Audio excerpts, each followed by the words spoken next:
Bonjour à tous. Alors pour ce qui est la dernière conférence dans cette salle 2 en jour 2 de Supply Chain Event, une conférence, et alors je dirais pas qu'on vous a gardé le meilleur pour la fin, mais on attend beaucoup quand même de cette intervention. Alors je vous en livre le titre. Arkema, le TMS d'Oracle déployé avec Accenture, brique clé d'une digitalisation end-to-end pour une supply chain à valeur ajoutée. Là-dedans, on a casé quand même un maximum de mots-clés. On a le côté supply chain requis sur Supply Chain Event. On a le côté end-to-end.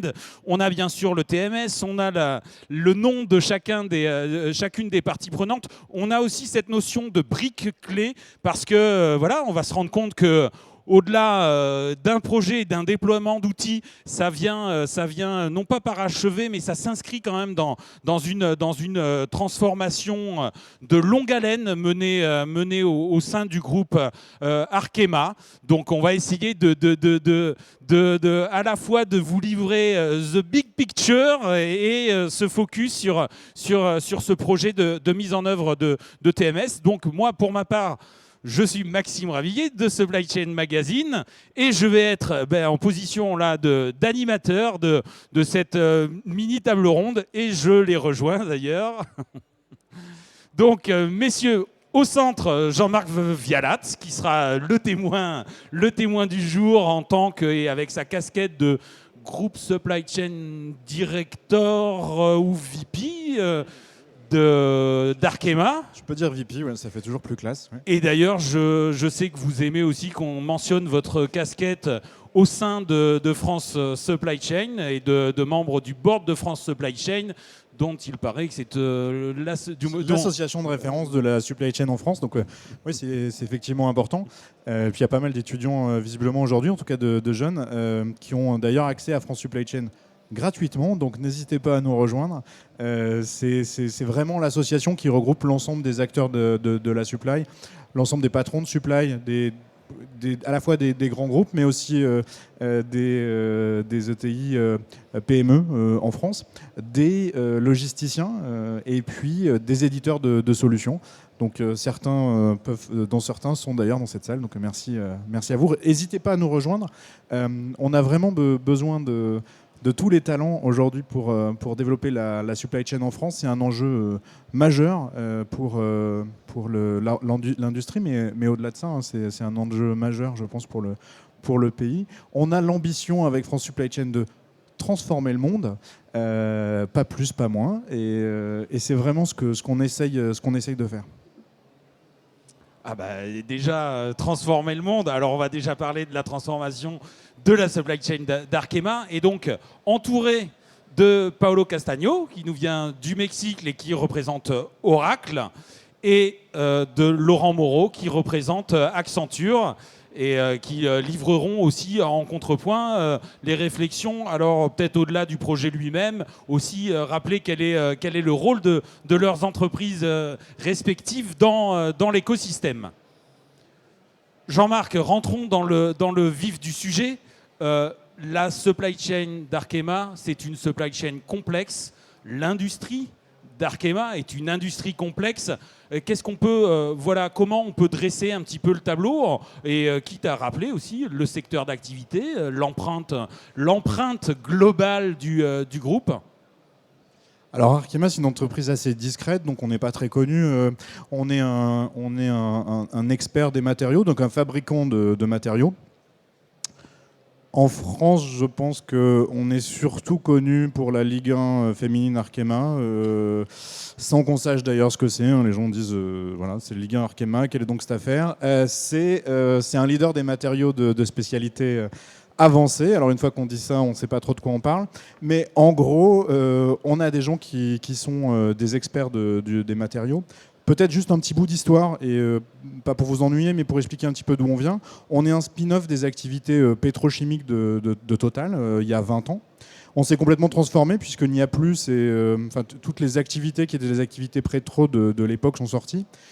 Et ce qui est important de comprendre, c'est la trajectoire qui était la nôtre. En fait, la décision qui a été prise par notre président Thierry Le Hénaff, qui est quelqu'un réellement visionnaire, et je dis pas ça parce que c'est mon patron, mais aussi parce qu'il y a 20 ans, il a pris la décision de transformer l'entreprise pour en faire le leader des matériaux de spécialité, donc sortir des produits qui étaient les nôtres, qui étaient des produits de pétrochimie, puisqu'on venait de chez Total, et puis s'orienter vers ce qu'on appelle la chimie fine de spécialité, et donc en fait venir avec un seul leitmotiv qui était de répondre à la transition énergétique et durable.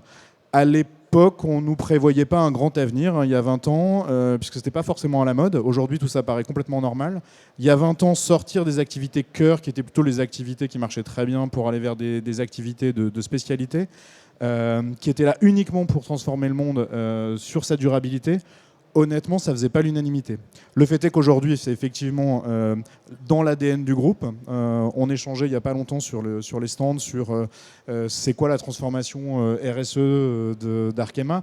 En fait, c'est presque un non-sujet, puisque notre ADN pur du groupe, c'est d'avoir été constitué pour accompagner nos clients dans leur transformation. Donc on va retrouver nos produits dans l'ensemble de ce qui existe autour de nous, mais on va les retrouver sur tout ce qui est allègement des matériaux, sur tout ce qui est nouvelles énergies, sur tout ce qui est du monde de l'habitat.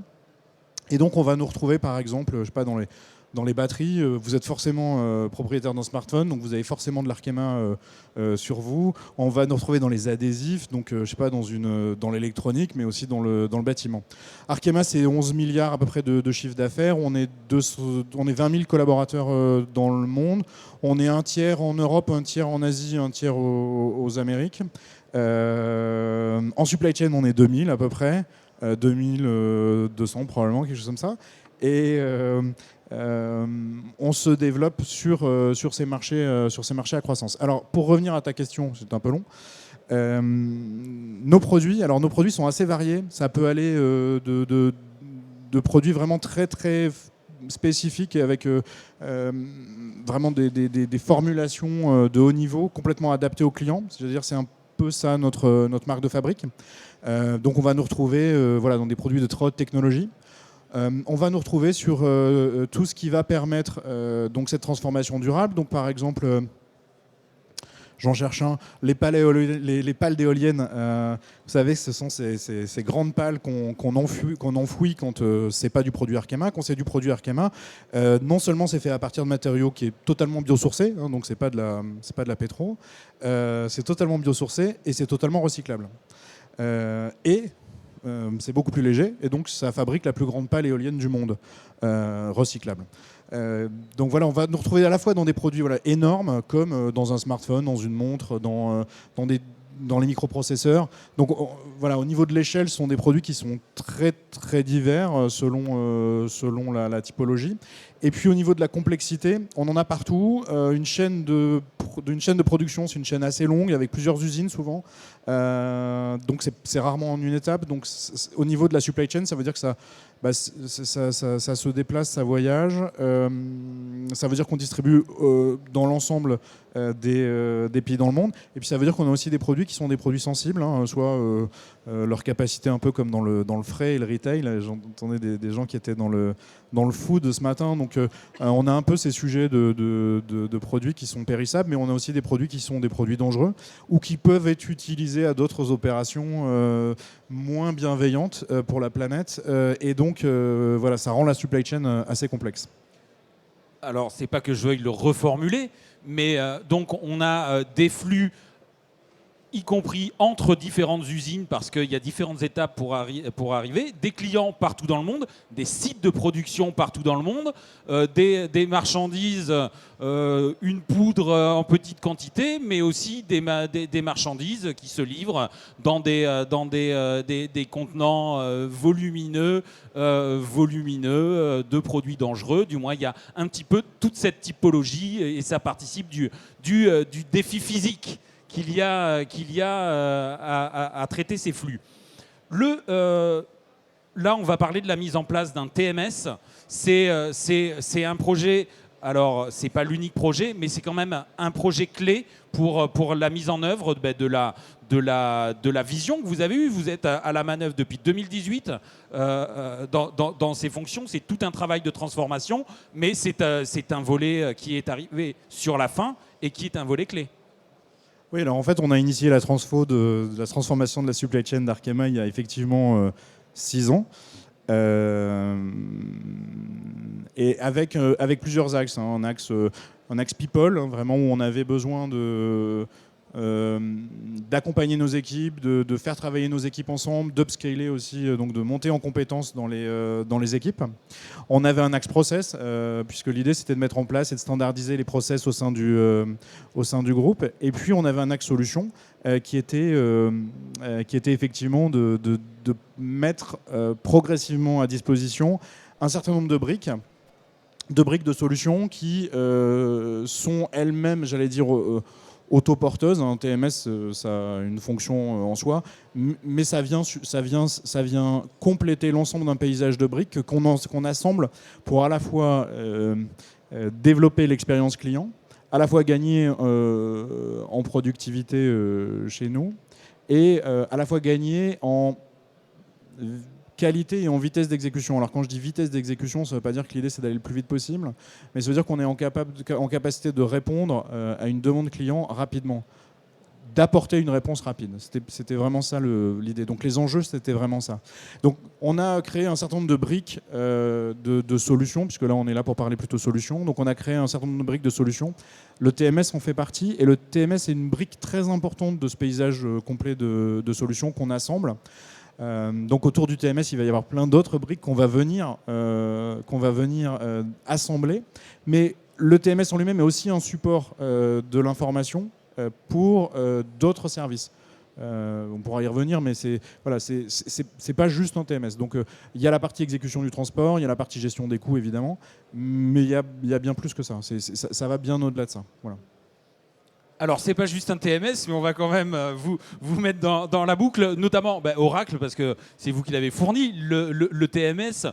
Une petite réflexion générale, être associé comme ça et se retrouver au cœur d'une transformation au niveau global, c'est quelque chose que Oracle fait tous les jours, ou qu'est-ce que quand même il y a quelque chose qui vous fait dire que ce projet, il mérite d'être présenté et d'être connu.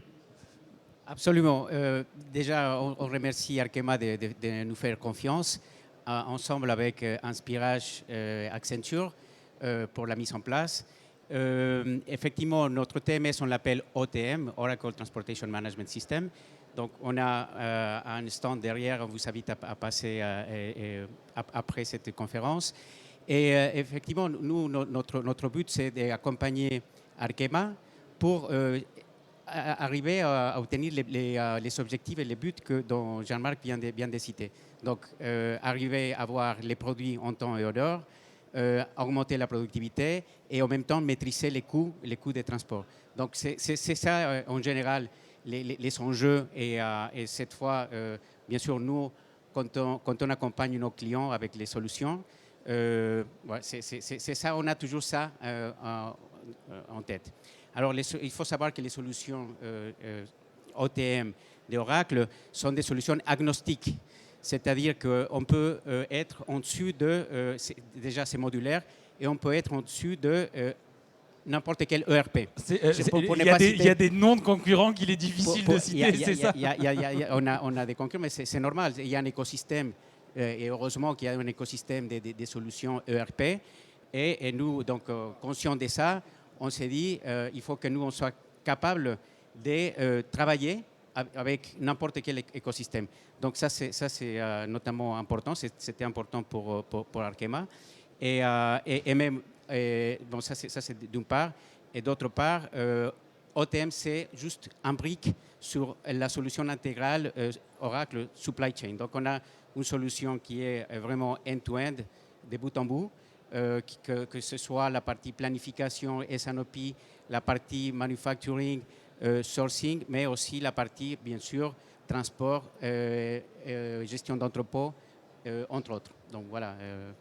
rapidement Ok. l'introduction. En tout cas, il y a un nom qui a été cité, c'est celui d'Inspiredge. Et là, je me tourne vers Laurent Moreau parce que voilà, Accenture se retrouve aussi autour de cette table parce que Inspiredge, c'est l'intégrateur qui a intégré depuis le giron d'Accenture, c'est ça. C'est ça, donc c'est un de nos métiers. Nos métiers, c'est le conseil, la digitalisation et la mise en œuvre et l'intégration de solutions. On est chez Accenture, on a un vaste éventail de capacités, mais par moment, on a besoin de se renforcer sur un domaine. C'était le cas sur le domaine de la supply, donc il y a un peu moins d'un an, on a acquis Inspiredge. Et effectivement, on est heureux d'avoir pu porter le sujet de transformation d'Arkema autour de la supply chain grâce à cette acquisition d'Inspiredge. Jean-Marc, je reviens vers vous. Ce volet TMS, on arrivait de quel existant voilà, la problématique transport, pilotage des flux, elle était plutôt outillée de façon très disparate. Il y avait peut-être des structures, des BU, des pays qui étaient équipés, d'autres pas. L'idée, c'était bien d'avoir un projet groupe et de déployer. De la même façon que sur les process et les people, vous avez déployé une optique et une montée en maturité mondiale. Là, il y avait cette idée aussi de s'équiper de façon mondiale sur le sujet. Oui, alors, donc, Arkema, on le disait, c'est 140 sites de production. Après, c'est 600 points de stockage. Enfin, c'est un maillage logistique qui est quand même assez large.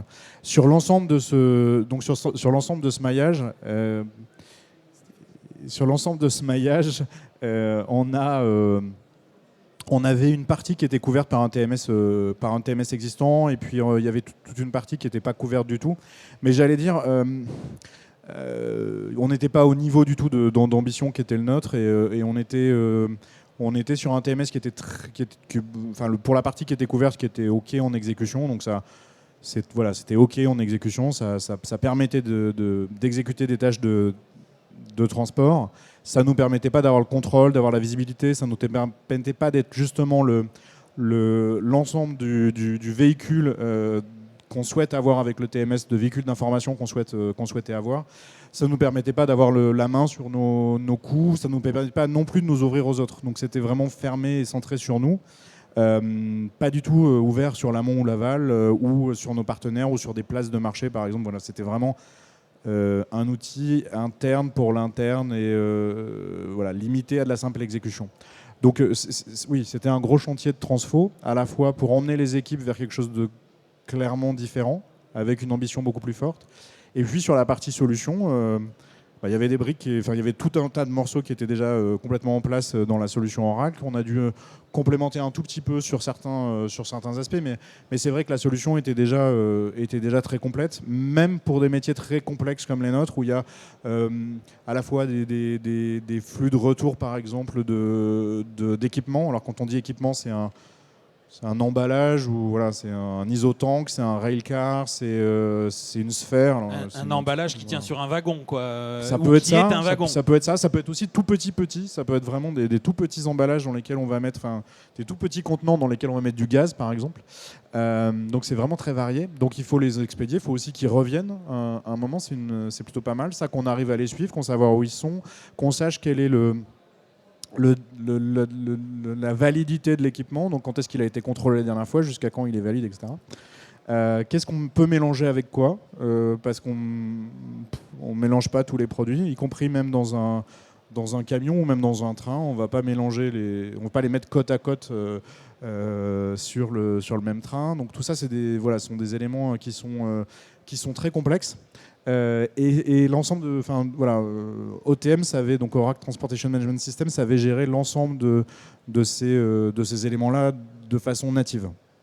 En termes de calendrier, une transformation supply chain qui commence en gros il y a 6 ans. Alors moi j'ai dit 2018, bah oui, ça nous met là.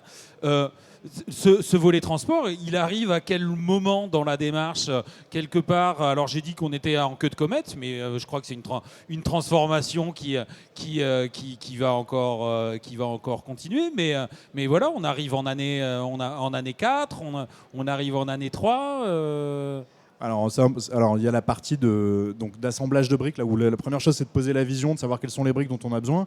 Ensuite c'est de trouver les partenaires pour mettre ces briques en place, parce que c'est pas le tout de vouloir, mais faut trouver l'outil, faut trouver le partenaire pour le faire, faut le budget. Et donc ça c'est pas complètement neutre. On a commencé il y a 3 ans je pense, la mise en place du TMS.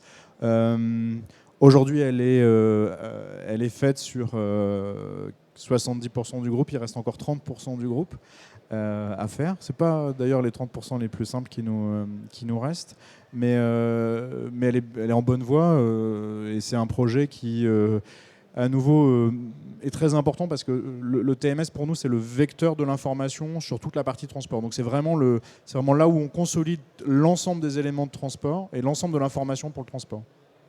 C'est pour ça qu'il y avait aussi tout un prérequis, il y avait des étapes précédentes à valider. Alors je pense, puisque voilà le vecteur de l'information transport, donc je traduis info, j'entends data. Il y avait aussi des chantiers à mener au préalable sur s'assurer d'avoir les bonnes data pour déployer un outil au moment où il sera en mesure de tirer parti du travail qui a été fait en amont, quoi. Il faut une organisation en place pour utiliser l'outil, pour être sûr que ce qui va être mis en place puisse être exécuté. Donc il faut établir l'organisation. Donc ça c'était vraiment le step 1. Définir quelle allait être l'organisation puis la mettre en place. Pour le TMS, mais j'allais dire globalement sur la supply chain, mais le TMS c'est un gros sujet. Donc il faut vraiment qu'il y ait une organisation qui le pilote et qui soit en capacité de prendre la main.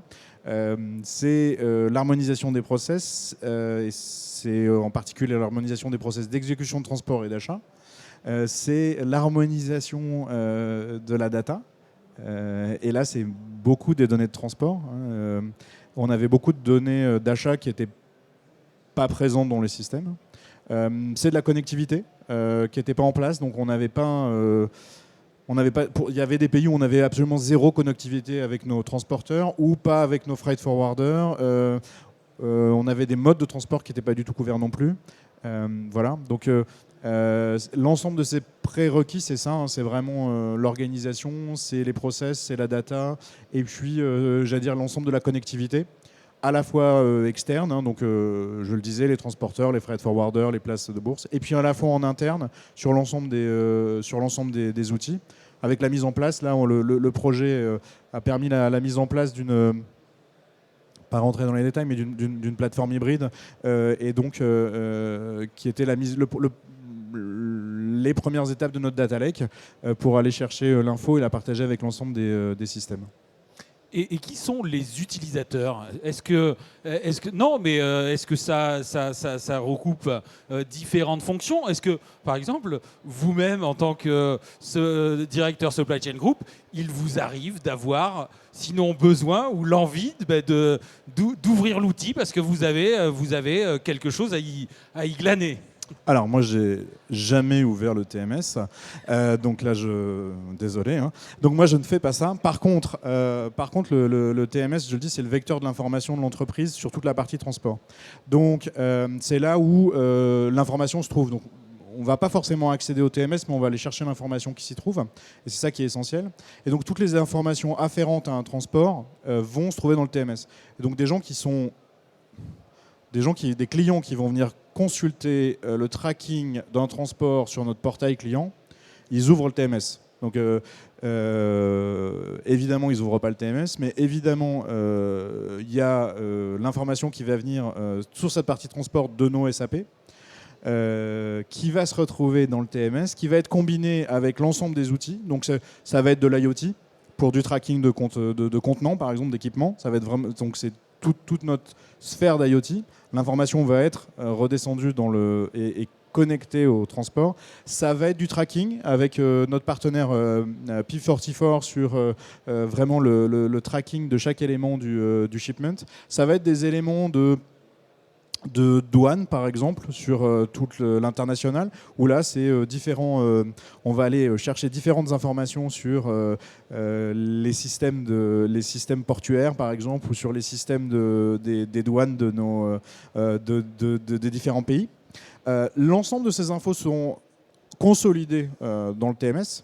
Et en fait, on en fait la restitution au travers des différents outils ou des différents outils qui sont les nôtres. Donc personnellement, moi, je ne vais pas dans le TMS, mais par exemple, je suis les coûts de transport plutôt dans le détail, et toutes les exceptions de transport, et le taux de service, et le taux d'acceptation du transport, le taux d'exécution.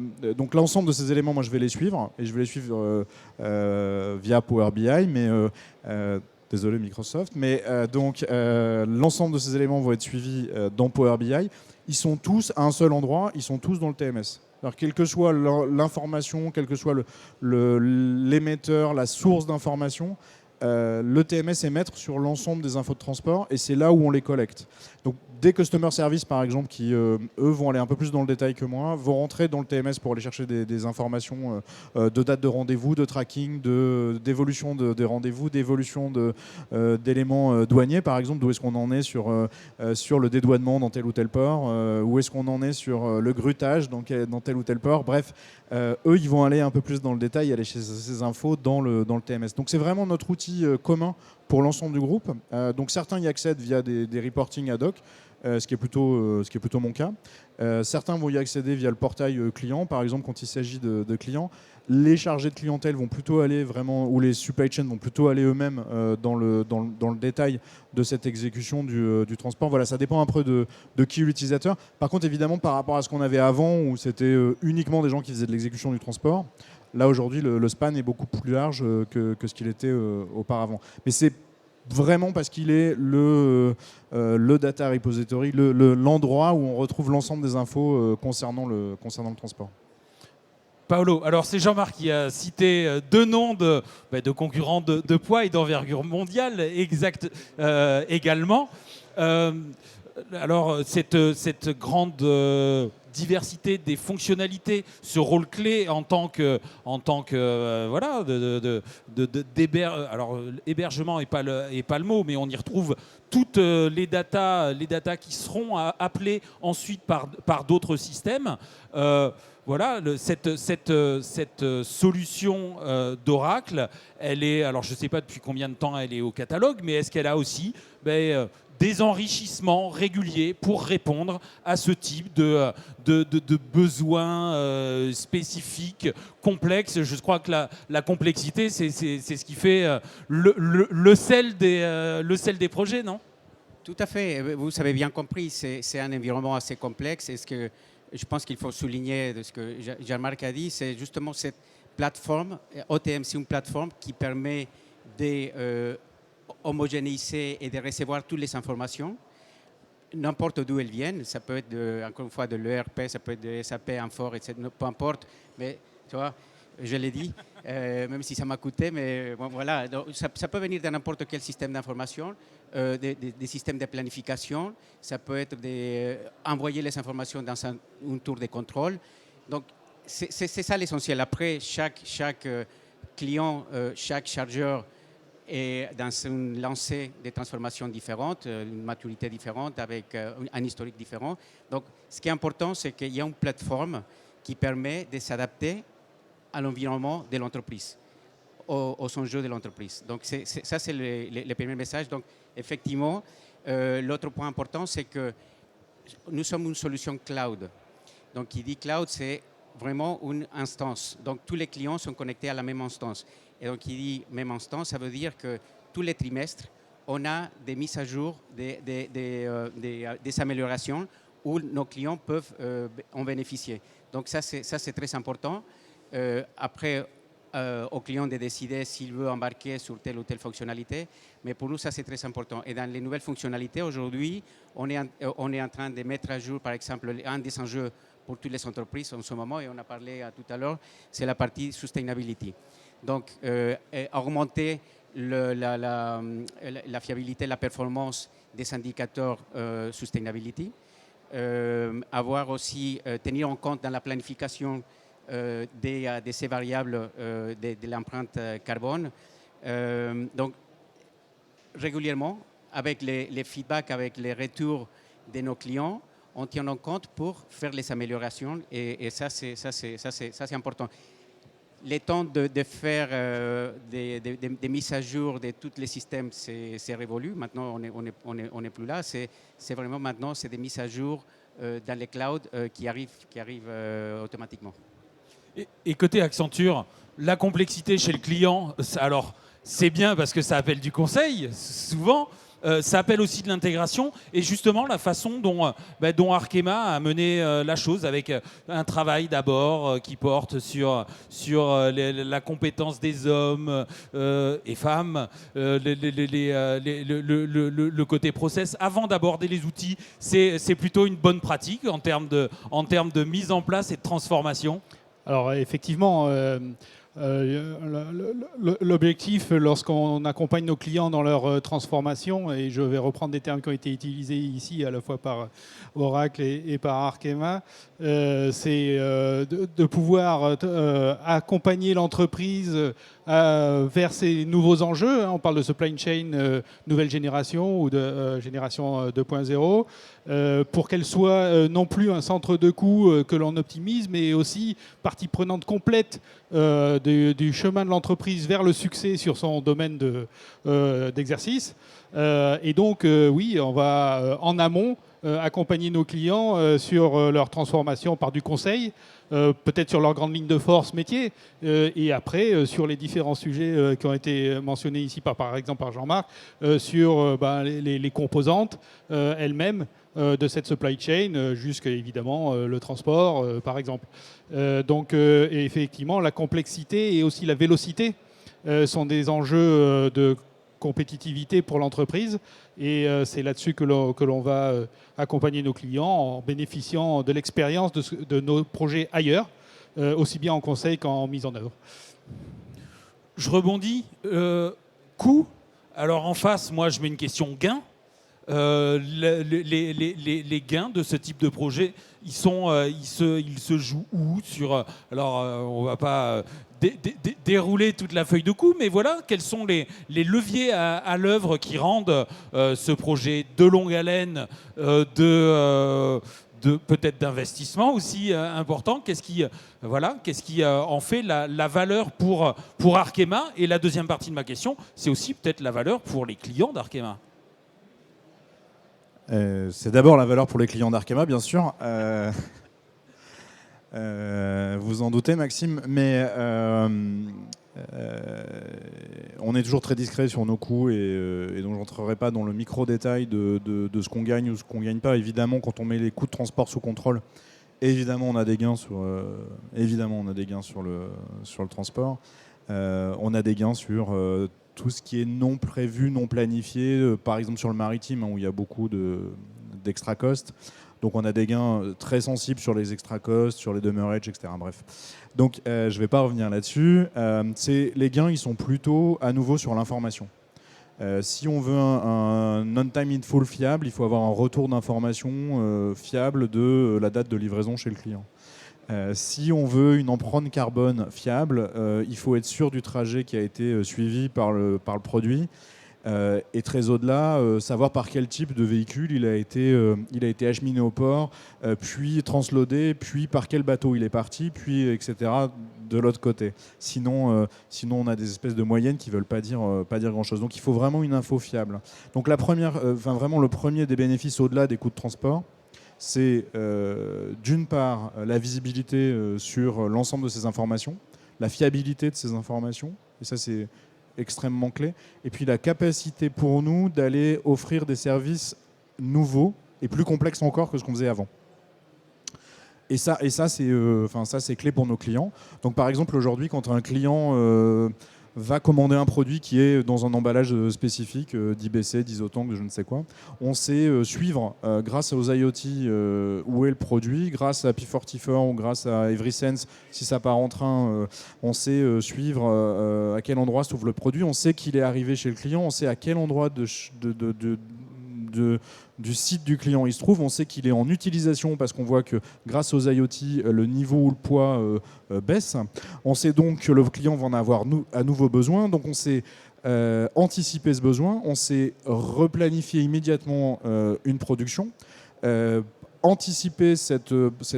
planifier cette production, anticiper le besoin du client, planifier le transport grâce à la solution de transport.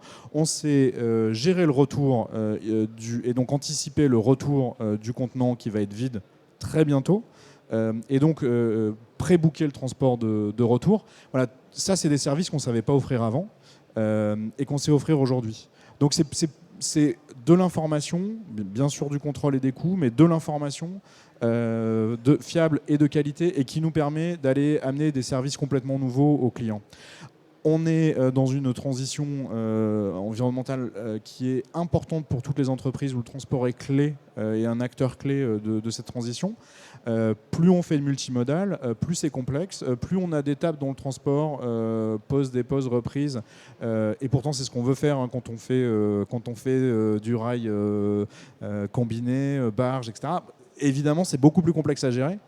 Si on n'a pas une solution robuste et capable d'aller gérer des niveaux de complexité très élevés, on ne sait pas faire.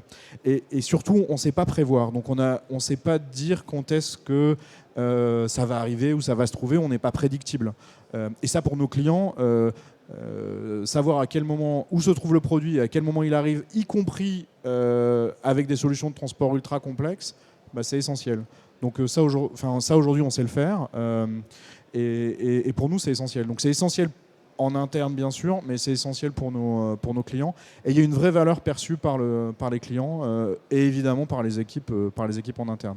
Donc oui, il y a un ROI, mais ce n'est pas ça l'essentiel. Vraiment, l'essentiel, c'est d'être en capacité d'aller vraiment plus loin que ce qu'on était capable de faire auparavant. Bon, des questions, je pourrais en poser toute l'après-midi. Alors, d'une part, on n'a pas tout ce temps, mais c'est aussi l'occasion pour vous de poser des questions. Est-ce qu'il y en a dans la salle sur une partie du projet qui concerne Arkema, peut-être éventuellement aussi donc les partenaires que sont Accenture. Le micro vient vers vous.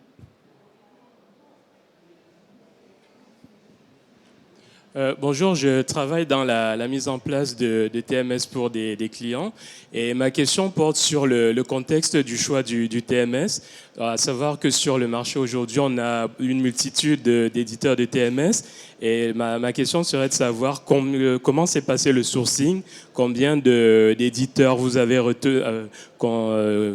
consulté, combien ont répondu, combien ont été shortlistés et finalement, qu'est-ce qui vous a amené à choisir OTM plutôt que les concurrents?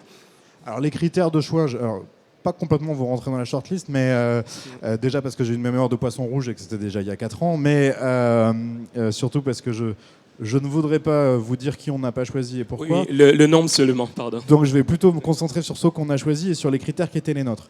On avait un critère qui est fonctionnel. Est-ce que la couverture fonctionnelle sur des éléments très techniques, très complexes, très compliqués, d'une solution de transport vraiment pas simple, parce que je le disais, il y a beaucoup de multilegs, de prises de reprise, etc., de douane, de transport dangereux, etc. Donc ça, c'était un critère. Le critère de l'international. Quand on fait du transport, quand on fait de la supply chain, aujourd'hui, on doit être ultra agile, pas parce qu'on a envie de l'être, mais parce que tous les jours, il y a une nouvelle réglementation. Parce que tous les jours, il y a une nouvelle contrainte. Parce que tous les jours, il y a une frontière qui se ferme. Le Covid, ça a été un super exemple. Hein. Les frontières qui s'ouvraient, qui se fermaient, qui étaient ouvertes à certains produits, pas à d'autres. Enfin, voilà. On l'a vécu de plein. Donc, il faut un outil qui soit capable de nous accompagner là-dessus. Donc, le fait que ça soit complètement international, évolutif, mise à jour, on le disait, tous les trimestres ou même un peu plus fréquemment encore, pour être tout le temps en ligne avec les différentes réglementations, c'était un de nos critères fondamentaux. Donc fonctionnalité, internationale, la capacité à suivre les réglementations qui se mettaient en place. Ça, c'est l'outil. Cloud, bien sûr, parce que évidemment, on ne va pas faire ces modifs sur on-premise. Enfin, voilà, bref. Voilà, ça c'est l'outil. On n'a pas fait le choix d'un outil, alors je veux vexer personne, on n'a pas fait le choix d'un outil simple, on a fait le choix d'un bundle outil intégrateur. Alors ça c'était un choix dès le départ, parce qu'avoir un super outil mais que personne ne sait mettre en œuvre, c'est assez peu utile. On s'est dit, on ne veut pas de soutenance sur l'outil, on veut une soutenance sur l'outil et sur l'intégrateur faite par l'intégrateur. Les éditeurs, ils sont super bons en avant-vente. Je vois certains de tes collègues, d'autres éditeurs, ils sont super forts en avant-vente. La mise en œuvre, l'exécution, c'est un autre sujet. Avoir des équipes autour du monde pour être capable de comprendre les besoins qui sont complètement différents si on est aux Philippines, aux US ou au Mexique. Et vraiment, ce sont vraiment des sujets complètement différents. Si on n'a pas une équipe globale et si l'intégrateur n'est pas capable d'amener cette compétence et cette intimité à la fois avec le marché et à la fois avec le produit, on a un sujet. Alors on n'a pas choisi OTM, on a choisi OTM avec Inspiredge, donc aujourd'hui Accenture, mais on a choisi ce couple. Parce qu'ils sont super, parce qu'il y en a un qui a un très bon produit et l'autre qui est complètement en capacité de le mettre en œuvre parce qu'il a cette capacité internationale et de maîtrise de l'outil. Ils ont une intimité avec le produit qui est très forte et ils ont une intimité avec le dev d'Oracle qui est très forte. Donc dès qu'il y a une fonctionnalité, dès qu'il y a un problème, un manque dans l'outil, on est directement en contact avec le patron du dev d'Oracle, pas parce que c'est nous, mais parce qu'Inspiredge a ses entrées directes à ce niveau-là, parce qu'ils sont complètement liés, ils ont un niveau d'intimité forte. Donc on a choisi un produit avec un intégrateur. Et c'est pour ça qu'ils sont aujourd'hui, je pense, tous les deux autour de la table. Et voilà, donc les autres produits ne nous ont pas paru permettre à la fois de garantir cette capacité à implémenter, et à la fois cette capacité de couverture très forte. Donc après, je pense que OTM aujourd'hui est reconnu comme étant probablement le meilleur outil, mais le meilleur outil avec un autre intégrateur, et il y avait d'autres combos possibles, on n'y serait pas allé. Donc c'était pas juste une question de produit, c'était vraiment ce bundle. Voilà. Désolé pour la réponse un peu longue. Non, merci, c'était très pas faire de réponse. C'est ce que j'allais dire, des questions-réponses oui, désolé, Maxime, qui durent 5 minutes. On va pas pouvoir en prendre peut-être une supplémentaire, mais ça sera peut-être déjà la dernière. Ça va être la meilleure, Bertrand. Elle sera très technique. Comment s'est passée l'interface avec P44 ? Merci Bertrand. Alors, l'ensemble de ce que je disais, c'est vraiment, pour nous, c'est essentiel. L'ensemble des informations de transport, elles sont hostées dans OTM. Donc, c'est vraiment notre data repository pour l'ensemble des informations de transport. Et donc, on interface OTM avec l'ensemble de nos partenaires. Ça va être pour le calcul du CO2, ça va être pour le tracking du wagon, ça va être pour l'IoT, ça va être pour la mesure du niveau de tel ou tel équipement, ça va être avec nos partenaires d'Invinto pour avoir par exemple les dates d'inspection de tel ou tel équipement ou de validité de tel ou tel équipement. Avec P44, ça s'est fait comme avec l'ensemble de ces partenaires que je cite. C'est aussi vrai pour la partie EDI et connectivité avec les transporteurs ou avec les douanes ou avec nos freight forwarders et en particulier avec Geodis. On a mis cette plateforme hybride et ce data lake en place avec ce projet parce que justement le niveau de connectivité qu'on envisageait entre OTM et le reste du monde était excessivement fort. Que du point à point n'était pas envisageable parce que justement on avait volonté d'aller agréger toutes ces infos dans OTM. Et donc c'est pour ça que ce projet chez Arkema est le premier projet qui a été utilisateur de cette nouvelle plateforme hybride et donc avec la mise en place de ce data lake. Donc on n'a pas fait du point à point, on a fait vraiment la mise en place de cette plateforme hybride et de cette interconnectivité avec l'ensemble des partenaires. Et avec P44, j'allais dire, voilà, c'est un projet aussi, c'est une aventure toujours, mais globalement, globalement, ça se passe plutôt pas mal. Mais c'est vrai qu'on a des spécificités de transport qui font aussi que chez eux, comme on a pu le voir sur quelques bouts de fonctionnalités chez Oracle, mais voilà, il faut aussi quelques modifs et aller un peu au-delà du standard existant. Si je peux, j'aimerais complémenter la réponse, c'est qu'avec OTM, on peut bien sûr se connecter à Project 44. Il y a d'autres plateformes dans les marchés. On sait aussi se connecter à ces plateformes-là. Comme Jean-Marc l'a dit, on peut faire aussi des points à points. Ça dépend de la stratégie. Il y a du sens quand il y a un gros volume avec un transporteur de se connecter point à point, où il y a une stratégie plus à long terme. Ou aussi, on a des portails où les transporteurs peuvent connecter et intégrer les informations de différentes façons. Donc, il y a 3 formes où on peut avoir un hybride de ces 3-là. Donc, c'est les possibilités qu'on offre avec OTM. Donc, on est, y compris sur cette deuxième question, sur un ratio...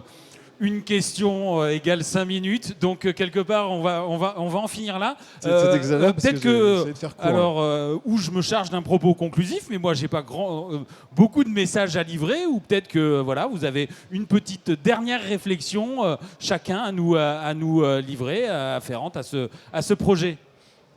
Tout de suite, d'abord remercier à la fois notre client et notre partenaire, vous engager à venir nous rendre visite sur notre stand, et puis oui, faites-vous accompagner, faites-vous conseiller. C'est en amont, pendant le projet, et puis sans doute aussi en aval pour les suites. Alors, pareil, merci à Jean-Marc, merci à Arkema, et à Laurent, et puis Accenture Inspirage. Et je vous invite aussi à passer à le stand. Pourquoi? C'est le même stand, c'est ça? C'est vous avez vu peut-être le les simulateurs G40. et les simulateurs, mais les simulateurs est là parce que c'est vraiment c'est un démonstrateur de ce qu'on fait avec l'équipe Red Bull de Formule 1. Donc on a vraiment mais personne ne transporte avec en Formule 1. Des puces, etc., qui permettent d'avoir les simulations et prendre des décisions en temps réel. Donc c'est juste un clin d'œil, mais par exemple, quand on parle des simulations dans la supply chain, quand on parle des simulations dans les transports, on est capable de faire des choses assez intéressantes. Donc on vous invite à passer voir ce qui est possible. Merci. Non, mais tu vas dire que je suis trop long. Donc non, merci à vous pour votre attention. Merci à vous deux. N'hésitez pas, si vous avez des questions aujourd'hui, ou à me contacter ou à contacter des membres de l'équipe chez Arkema. On est des passionnés de la supply chain, donc on sera ravis d'échanger avec des gens qui sont passionnés de la supply ou qui ont envie de discuter supply. Donc n'hésitez pas. Et puis à nouveau, pour tous ceux qui le souhaitent, rejoindre les équipes et l'association de France Supply Chain. Vraiment, c'est cette communauté qui est vraiment une communauté très particulière. Vraiment, je pense qu'il n'y a pas d'autres métiers où on se retrouve avec une communauté aussi forte, aussi fluide, et où il y a autant de facilité à échanger entre professionnels. Tu vois, si on prend le projet TMS, moi j'ai beaucoup échangé avec mes collègues de France Supply Chain avant de le mettre en œuvre, hein, donc sur les critères sur la sélection du produit, on a beaucoup discuté ensemble. Et puis là, évidemment, une fois qu'on fait un projet comme ça, je discute avec mes collègues ensuite sur le Rex, et on a beaucoup d'échanges sur la façon dont ça se passe, la façon dont on pourrait refaire ce projet si on devait le refaire, et puis on partage tous ensemble. Donc n'hésitez pas à nous rejoindre au sein de France Supply Chain. Merci d'avoir échangé avec nous aujourd'hui et pour Supply Chain Event.